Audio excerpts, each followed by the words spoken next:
안녕하세요. 책틈입니다. 그동안 계신 그곳에도 아주 가끔은 기다렸던 눈이 오고 차가운 겨울바람이 불기도 하고 또 가끔 겨울볕이 따뜻한 날도 있었겠죠. 오랜만에 인사드립니다. 저는 한동안은 거의 책을 읽지 못했고요. 가끔 허수경 시인, 이병률 시인, 박준 시인의 시집에 의지해 지내기도 했습니다. 그러다가 최근에 겨우 소설에 손을 댔는데 저를 다시 소설에 몰입하게 만든 그 책. 오늘 소개하는 책은 에밀 아자르의 소설 자기 앞에 생입니다.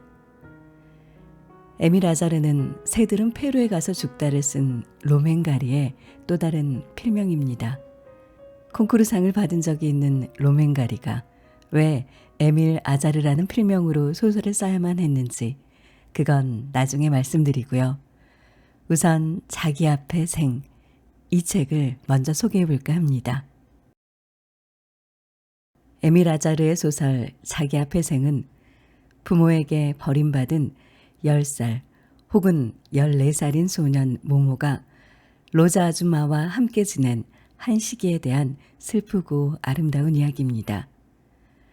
로자 아줌마는 몸을 팔아 생계를 이어간 창녀였고 유대인이라는 이유로 아우슈비츠에 강제 수용된 끔찍한 기억을 갖고 있습니다. 이제 너무 늙어버린 그녀는 7층 자신의 집을 오르내리는 것도 버거운 닳아버린 관절과 비대한 몸을 가지고 있고 지금은 부모로부터 버림받은 아이들을 맡아 키우면서 그렇게 받은 푼돈으로 생계를 이어가고 있습니다. 그녀가 키우고 있는 아이들의 엄마는 대부분 창녀입니다. 창녀가 아이를 낳거나 키우다가 발각이 되면 프랑스 정부는 아이들을 엄마와 분리해 정부 보호소로 보내기 때문에 그녀들은 로자 아줌마 같은 사람들에게 아이들을 맡기고 약간의 양육비를 보내거나 그마저도 사정이 안 되면 보낸 아이를 영영 만나러 오지조차 못하게 되기도 합니다. 여기까지만 들으면 이 소설은 몹시 슬프고 우울하겠구나 그런 생각이 드실 수 있는데요. 하지만 슬픔과 우울함 속에 행복의 실마리가 있기도 합니다. 아이를 맡기기 위해 로자 아줌마를 찾아오는 사람들 중에는 더러 이모나 삼촌, 고모도 있습니다. 교통사고로 부모가 다 죽었는데 아이는 맡기 싫고 그렇다고 고아원에 보내면 이웃들이 손가락질할까봐 로자 아줌마에게 돈을 주고 맡기기 위해서 찾아오는데요. 그렇게 부모를 다 잃고 친척집을 전전하다가 로자 아줌마에게까지 온 아이들은 마치 옛날 사람 같았습니다. 옛날 사람, 잘 웃지도 울지도 않는 아이들, 살아가는 데 필요한 어떤 것도 알고 싶어 하지 않고 놀라지도 않는 넋이 나간 듯 아무 반응도 보이지 않는 아이들. 그래서 옛날 사람인 듯한 아이들이 덜어 맡겨지기도 했습니다. 이 책의 주인공 모모의 기억에도 부모의 존재는 없습니다. 엄마는 창녀였고 모모의 아빠일지도 모를 그 남자는 질투에 눈이 멀어 모모의 엄마를 살해한 뒤 오랫동안 정신병원에 있었기 때문에 어린 모모에게 있어 가족이란 울타리는 상상 속에서만 가끔 그려보는 것일 뿐 모모에게 가족과 같은 생활을 나누는 관계는 자주 울면서 신세한탄을 하는 늙은 로자 아줌마와 거기 맡겨진 아이들 뿐이었습니다. 그들과 나눈 시간과 공간이 전부인 거죠. 이런 모모의 결핍은 때론 도벽으로, 때론 사랑에 대한 갈망과 두려움으로 나타나기도 합니다. 마치 아무 일도 아니란 듯이 모모는 가끔 물건을 훔치기도 하는데요. 한 번은 식료품점 앞 진열대 위에 있던 달걀 하나를 훔칩니다. 그 식료품점 주인은 여자였는데 그녀는 모모가 달걀을 훔치는 걸 바로 알아챕니다. 왜냐하면 모모는 마치 반드시 들키고 싶은 아이처럼 일부러 가게 주인이 여자인 곳에서 들키려고 작정한 아이처럼 대놓고 훔치기를 좋아했기 때문이죠. 주인이 여자인 곳에서 훔친 이유는 자신의 엄마도 틀림없이 여자일 것이기 때문이었습니다. 모모가 달걀을 집어 호주머니에 넣는 순간 그것을 본 주인 여자가 나타났고, 모모의 다음 예상은 지나가던 사람들이 자신을 다 쳐다볼 수 있도록 가게 주인 여자가 자신의 뺨을 힘껏 한 대 갈기는 것이었습니다. 그런데 그녀는 모모 곁에 쭈그리고 앉더니 머리를 쓰다듬어 주면서 이렇게 말합니다. 너 참 귀엽게 생겼구나. 모모는 이 낯설고도 생소한 말과 상황에 당황하고 맙니다. 처음에는 그녀가 자신을 잘 구슬러서 달걀을 도로 찾으려고 그러는 줄 알았죠. 그래서 호주머니 깊숙이 든 달걀을 더 꼭 쥔 채로 어서 자신을 한 대 갈겨주기만을 기다립니다. 모모가 이런 것을 예상해 가며 물건을 훔치는 이유는 실제로 엄마들은 아이들에게 주의를 주고 가르치기 위해서는 그렇게들 한다고 모모는 믿고 생각했기 때문입니다. 그게 모모가 마음속에서 상상한 엄마라는 존재였습니다. 그런데 가게 주인 여자의 행동은 모모의 예상을 벗어났습니다. 그녀는 일어서서 진열대로 가더니 달걀을 하나 더 집어 모모에게 건네줍니다. 그러고는 모모에게 뽀뽀를 해줍니다. 그 순간 예상과 다른 상황에 당황한 모모의 마음속에 무언가 희망 비슷한 게 생깁니다. 모모는 그 기분이 뭔지 잘 모르겠어서 한참을 그 가게 앞에 멍하니 서 있었습니다. 자신이 무얼 기다리며 서 있는지는 모른 채로요. 에밀 아자르는 이 소설에서 생은 누구에게나 주어지지 않는다는 표현을 쓴 적이 있습니다. 태어남, 그 시작은 공평한 것 같아도 실제의 삶, 생은 태어난 순간에 처한 각자의 상황과 자라는 환경에 따라 그 기회와 과정은 달라지고 맙니다. 어린 모모 앞에는 어떤 생이 있고 어떤 선택을 하며 살아갈까요? 그렇게 넋이 나간 채로 가게 앞에 서 있는 모모에게 그 주인 여자는 몇 차례 더 모모를 보고 미소를 지어줍니다. 모모는 한참을 그녀가 준 달걀을 손에 꼭 쥔 채 거기 그 자리에 서 있었습니다. 모모는 자신의 생이 모두 거기 달려있다고 생각했습니다.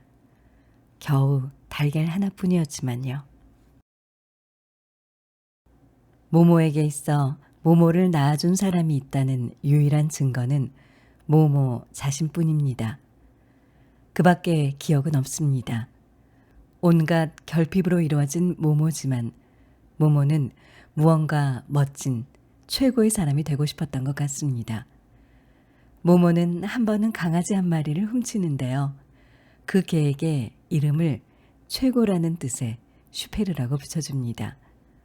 언제든지 그보다 더 좋은 단어가 떠오르면 바꿔주겠다고 다짐하며 최고의 슈페르를 사랑하기 시작합니다. 그게 사랑인지 모모는 잘 모릅니다. 자신의 내부에 넘칠 듯 쌓여가고 있던 그 무언가를 슈페르에게 쏟아부었을 뿐이었죠. 아마도 슈페르가 없었더라면 모모는 자신이 무슨 짓인가를 저지르고 말았을 거라고 생각합니다. 어쩌면 도벽으로 인해 감옥에 잡혀가 콩밥 먹는 신세가 되었을 수도 있습니다. 모모는 최고의 개 슈페르와 많은 시간을 보냅니다. 슈페르를 산책시킬 때는 자신이 뭔가 중요한 사람이 된 기분이었습니다. 슈페르에게는 산책시켜주고 놀아주는 모모가 세상의 전부였으니까요. 누군가에게 중요한 사람이 된다는 것, 그건 분명 사랑하는 순간의 한 부분임에는 틀림없습니다. 그런데 모모는 슈페르를 너무 사랑한 나머지 슈페르를 남에게 줘버립니다. 그게 모모가 선택한 사랑의 방식이었던 거죠. 모모가 그런 사랑을 선택한 이유는 자신이 살고 있는 로즈 아줌마의 집이 너무나 우울하고 위험한 곳이었기 때문입니다. 모모 자신은 이미 익숙해져 버린 그 우울한 집에 슈페르가 더 있게 하고 싶진 않았습니다.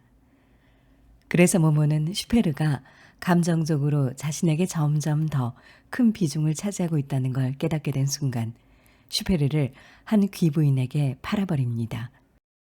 그토록 사랑하고 있는 개를 팔아버린 이유, 슈페르에게 멋진 삶을 선물해주고 싶어서였습니다. 가능하다면 모모 자신이 살고 싶었던 그런 삶을 앞으로 슈페르가 귀부인의 집에서 살아주기를 바라면서요. 귀부인에게 최고의 슈페르를 팔고 받은 500프랑은 하수구에 쳐넣어버립니다. 모모는 사랑을 팔아 돈을 벌고 싶지는 않았습니다. 그렇게 슈페르를 떠나보내고 그리고는 모모는 길바닥에 주저앉아 두 주먹으로 눈물을 닦으면서 송아지처럼 웁니다. 하지만 마음만은 행복했습니다. 돈 한 푼 없는 늙고 병든 로자 아줌마와 함께 사는, 언제 빈민구제소로 끌려가게 될지 모르는 모모와 달리 이제 슈페르는 안전해졌을 거라고 울면서 생각합니다. 사람은 자기가 한 말을 스스로 믿게 되고 또 살아가는 데는 그런 게 필요한 순간이 있기도 합니다. 모모가 걔에게 슈페르, 최고라고 이름 붙인 건 모모 자신이 최고가 되고 싶었던 아이였고 최고의 사랑을 갈망했었고 슈페르에게는 최고의 삶을 주고 싶어서였겠죠. 하지만 모모는 자신이 로자 아줌마와 살고 있는 그 집에서는 사람의 마음도 몸도 보호받거나 위로받을 수 없고 안전한 곳이 아니라고 생각했습니다. 모모의 주변에는 온갖 위험한 것들 투성입니다. 행복과 사랑에 대한 갈망과 결핍을 마약에서 얻으려는 친구들도 널려 있습니다. 하지만 모모는 마약에 대해서는 침을 뱉어주고 싶을 정도로 경멸합니다.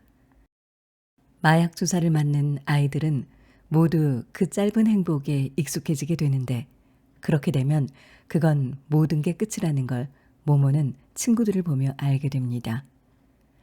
행복이란 건 그것이 부족할 때 더 간절해지기 때문이죠. 마약을 얻어내는 가장 손쉬운 방법은 마약 주사를 맞아본 적이 한 번도 없다고 말하는 것입니다. 그러면 마약쟁이들은 단박에 공짜로 주사를 놓아줍니다. 자기 혼자 긴 불행의 늪에 있길 원하는 사람은 아무도 없기 때문이죠. 모모는 행복이란 놈은 요물이며 고약한 것이고 어차피 행복은 내 편이 아니기 때문에 신경도 안 쓸 것이라고 생각합니다. 그래서 세상의 모든 것을 다 겪어본 후에야 그놈의 행복이란 걸 겪어볼 생각입니다. 그런데 모모가 궁금한 것이 있을 때마다 가끔 찾아가는 하밀 할아버지는 행복에 대해 이렇게 말합니다. 내가 표현할 수 없는 것, 바로 그것을 찾아야 하고 설명할 수 없는 것, 바로 거기에 그것이 있다고. 그리고 하밀 할아버지는 이런 말도 하는데요. 이 세상엔 전적으로 희거나 검은 것은 없고 흰색은 흔히 그 안에 검은색을 숨기고 있고 또한 검은색은 흰색을 포함하고 있다라고 말합니다. 그런 모모가 모형 서커스를 구경하던 어느 날 행복과 희망, 미래에 대해 생각해보게 할 순간이 찾아옵니다. 정신없이 서커스를 구경하는 모모의 어깨를 누군가 잡는데요. 모모는 순간 경찰인가 싶어 뒤돌아봅니다. 그런데 거기 한 여자가 서 있었습니다. 꽤 괜찮은 얼굴에 금발을 늘어뜨린 여자에게선 달콤하고 상쾌한 향기가 났는데 이유는 정확히 알 수 없지만 모모는 아무튼 갑자기 자기 속에서 희망 같은 게 솟아나는 걸 느낍니다. 모모는 로자 아줌마가 살아있는 한은 아픈 아줌마를 버리지 않을 생각이었지만 한편으로는 다른 미래를 생각해 보기도 했습니다. 모모에게 미래를 꿈꾼다는 건 어떤 걸까요? 모모에게 꿈꾼다는 건 누군가와 바닷가에서 여름 휴가를 보내는 꿈, 나를 기분 좋게 하는 어떤 사람을 생각하는 것이었습니다. 그러니까 모모는 덜어 로자 아줌마가 없는 미래를 상상하곤 했는데 그런 상상을 하는 순간은 대체로 모모가 자기 앞의 생을 생각할 수 없어 죽고 싶어질 때 머릿속으로만 그랬을 뿐입니다. 어쨌거나 분명 모모는 어떤 희망을 가지고 달콤한 향기를 풍기는 그 여자를 바라보았습니다. 그리고 가슴이 두근거렸죠. 희망이란 것에는 항상 대단한 힘이 있습니다. 로자 아줌마나 하밀 할아버지 같은 병든 노인들에게조차도 그것은 큰 힘이 되곤 합니다. 모모는 자신에게 그 희망이 생긴 것에 대해 미칠 노릇이라고 생각합니다. 책에서 이 부분에 있었던 몇 개의 문장을 잠시 소개해 볼까 합니다. 그러나 그녀는 더 이상 아무 말도 하지 않았다. 그걸로 끝이었다. 사람이 아무런 대가 없이 행동을 할 때도 있으니까 그녀는 내게 말을 건네고 희망을 일깨우고 친절한 미소를 보냈다. 그리고 한숨 지으며 떠났다. 나쁜 년. 나는 시간이 흐르길 기다리며 어느 집 대문 아래 앉아 있었다. 하지만 시간은 세상의 어느 것보다도 늙었으므로 걸음걸이가 너무 느렸다. 사람이 아프면 눈이 커지면서 표정이 풍부해진다. 로자 아줌마의 눈은 점점 커져서 이제는 이유도 모른 채 매를 맞으며 자기를 때리는 사람을 바라보는 개의 눈 같아졌다. 아줌마의 모습이 눈에 어른거렸다. 나는 아주 먼 곳, 전혀 새롭고 다른 것들로 가득 찬 곳에 가보고 싶은데 그런 곳을 상상하지 않으려고 애쓴다. 공연히 그곳을 망칠 것 같아서다. 그곳에 태양과 광대와 개들은 그대로 있었으면 좋겠다. 그것들은 그대로도 아주 좋으니까. 그러나 나머지는 모두 우리가 알아볼 수 없도록 그곳에 맞게 다시 만들어졌으면 좋겠다. 하지만 그래봤자 크게 달라지지는 않을 것 같다. 사물들이 얼마나 자기 모습을 끈덕지게 고집하는지를 생각해보면 참 우습기까지 하다. 나는 아이스크림을 핥아 먹었다. 기분이 별로였다. 그럴 때면 맛있는 것이 더욱 맛있어졌다. 여러 번 그런 적이 있었다. 죽고 싶어질 때는 초콜릿이 다른 때보다 더 맛있다. 어린 자신을 돌봐주었던 로자 아줌마는 지금은 뇌혈증에 걸려 이제는 모모가 로자 아줌마를 돌봐줘야 할 상황입니다. 주변에 사랑해주는 사람이 아무도 없을 때 사람들은 뚱보가 돼간다는데 실제로도 로자 아줌마에게는 이제 몸을 휘감고 있는 살들 외에는 아무것도 없습니다. 결핍과 허기는 욕망과 일탈로 이어지기도 하고 때론 훌륭한 가르침을 주기도 합니다. 병든 로자 아줌마는 생이 자기에게서는 별 재미를 못 보았다고 우스갯소리처럼 말합니다. 이번 생에서는 글러터진 사랑이란 것, 행복, 희망이라는 것 대신에 로자 아줌마에게는 이제 두려움이 존재할 뿐입니다. 로자 아줌마가 서서히 죽어가고 있다는 건 모모도 알고 있습니다. 그런 어느 날 모모는 15살의 로자 아줌마 사진을 보게 되는데요.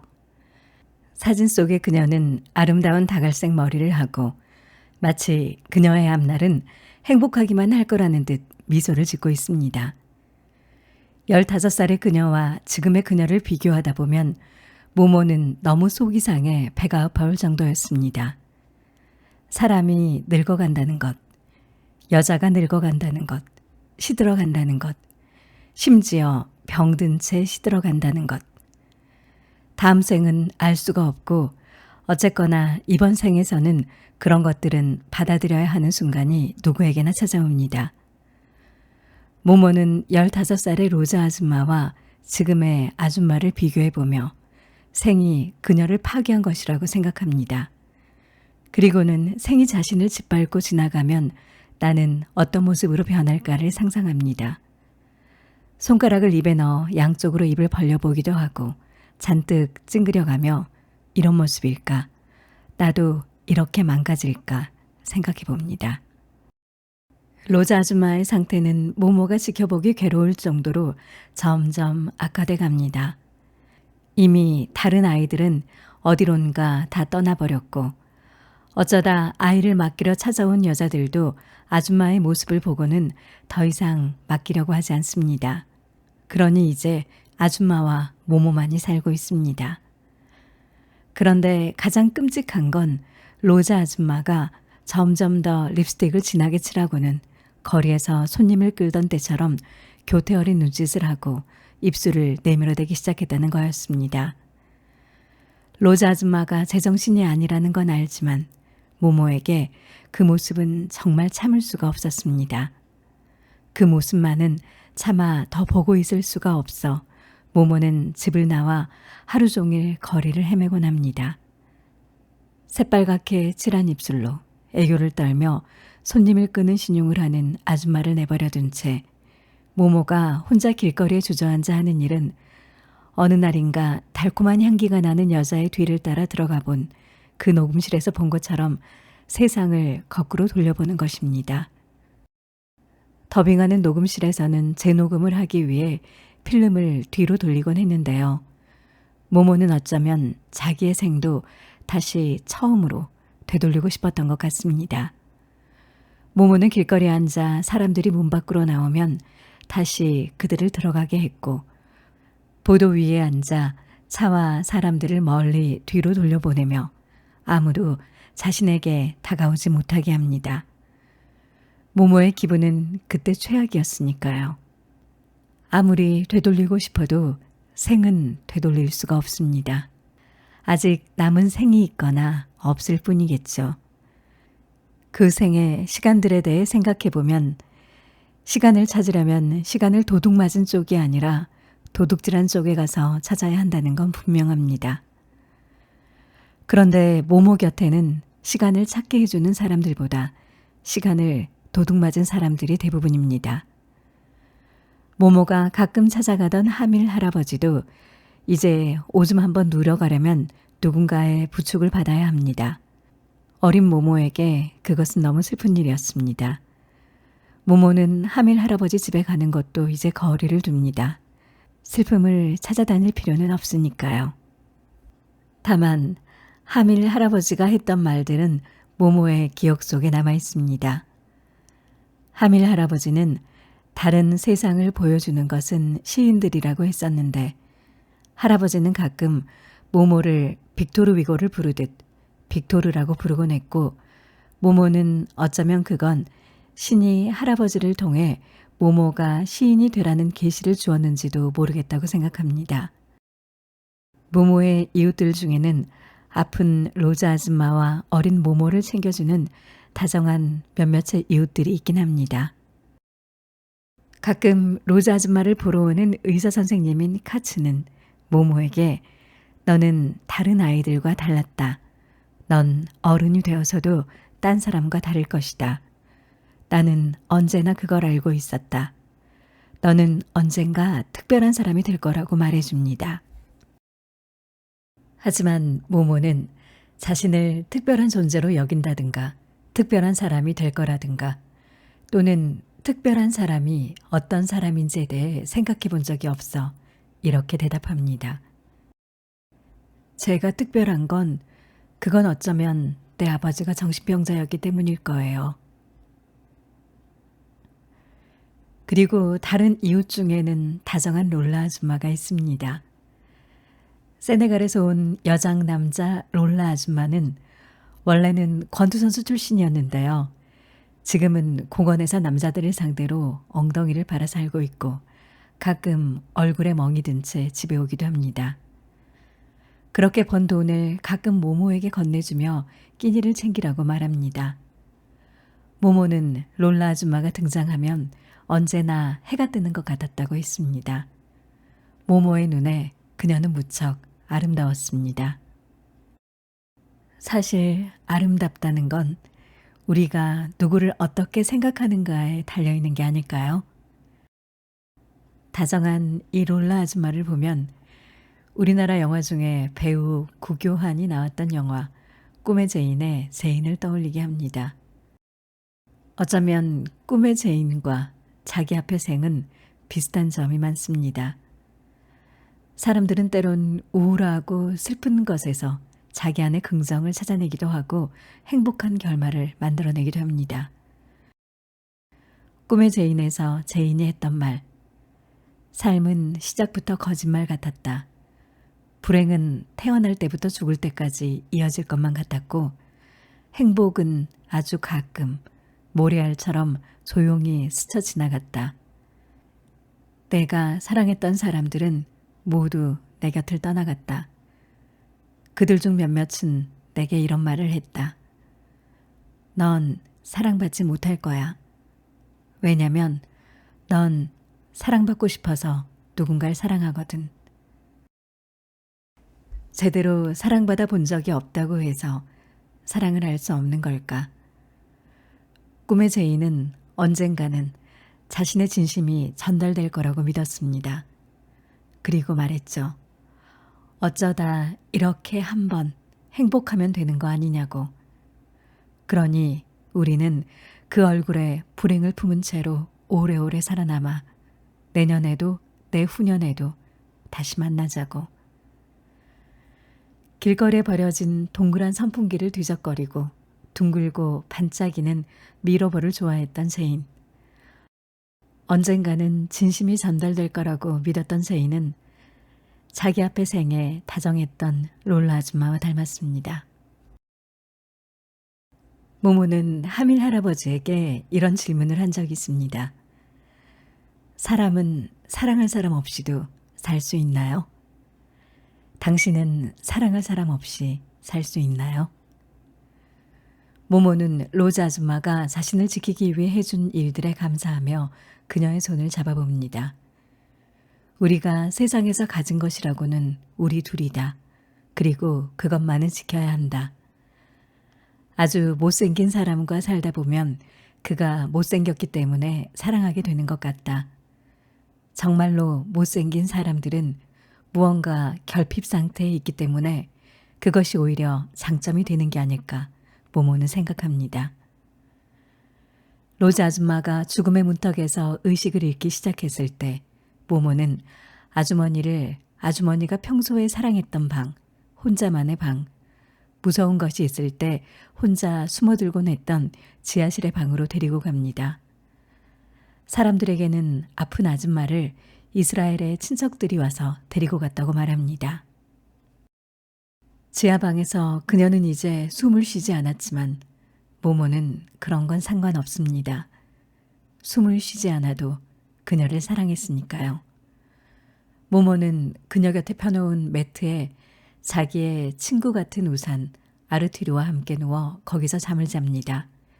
그리고 아주 죽어버리도록 더 아파지려고 노력합니다. 모모는 로즈 아줌마와 함께 그 지하방 유대인 동굴에서 꼼짝도 하지 않았습니다. 죽어간 사람의 몸에서 나는 냄새를 참을 수가 없어 남아있던 향수를 모두 로즈 아줌마의 몸에 뿌렸지만 냄새를 없앨 수는 없었습니다. 진동하는 냄새의 근원지를 찾아 사람들이 문을 부수고 들어왔을 때 지하방에 모모는 그녀 옆에 누워 있었습니다. 그걸 본 사람들은 비명을 질러대며 모모를 구급차에 실어 보냅니다. 그리고 모모의 호주머니에서 모모가 어느 날 서커스를 보다가 만난 그리고 녹음실에서 필름을 되돌리는 걸 보게 해준 달콤한 향기를 풍기던 나딘 아줌마의 이름과 주소가 적힌 쪽지를 찾아내 거기에 연락을 합니다. 그리고 모모는 나딘 아줌마네 시골 별장으로 가 같이 지내게 됩니다. 이게 이 책의 결말입니다. 하밀 할아버지가 노망이 들기 전에 한 말이 맞는 것 같다. 사람은 사랑할 사람 없이는 살 수 없다. 그러나 나는 여러분에게 아무것도 약속할 수 없다. 더 두고 봐야 할 것이다. 나는 로즈 아줌마를 사랑했고 아직도 그녀가 보고 싶다. 하지만 이 집 아이들이 조르니 당분간은 함께 있고 싶다.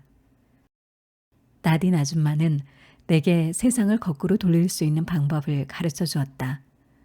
무척 흥미로운 일이다. 나는 온 마음을 다해 그렇게 되기를 바란다. 라몽 아저씨는 내 우산 아르투리를 찾으러 내가 있던 곳까지 다녀오기도 했다. 감정을 쏟을 가치가 있다는 이유만으로 아르투리를 좋아할 사람은 아무도 없을 테고, 그래서 내가 몹시 걱정했기 때문이다. 사랑해야 한다. 이 책의 마지막 문장입니다. 사랑해야 한다. 아마 모모도 어른이 되어가는 동안 결핍과 상처가 세워질 수도 있을 테고, 덜어는 마치 그런 것 따위는 아예 없었던 것처럼 숨기는 방법도 알게 될 거고, 때로는 편안한 누군가 앞에서는 여물지 않은 그 상처를 드러내며 울 수도 있겠죠. 자기 앞에 생을 살아간다는 건 그렇게 손에 달걀 하나를 꼭 쥔 그 마음으로 사랑을 지켜가며 살아가는 거겠죠. 이 책은 국내에서는 문학동네에서 출판됐고요. 책을 손에 쥔 순간 내려놓을 수 없을 정도로 몰입하게 만드는 매력도 있습니다. 이런 작품을 왜 로맨가리는 자신의 이름이 아니라 에밀 아자르라는 필명으로 냈을까? 이미 로맨가리는 작품 하늘의 뿌리로 세계 3대 문학상인 콩쿠르상을 수상했고, 새들은 페루에 가서 죽다로 최우수 단편상까지 받았는데요. 이후 시들해진 자신의 평가와 평판에 대해 에밀 아자르라는 필명으로 도전장을 던집니다. 그리고 에밀 아자르는 자기 앞의 생으로 다시 두 번째 콩쿠르상의 주인공이 됩니다. 에밀 아자르는 수상을 거부했지만 에밀 아자르가 로맨가리였다는 건 그의 유서를 통해서 밝혀집니다.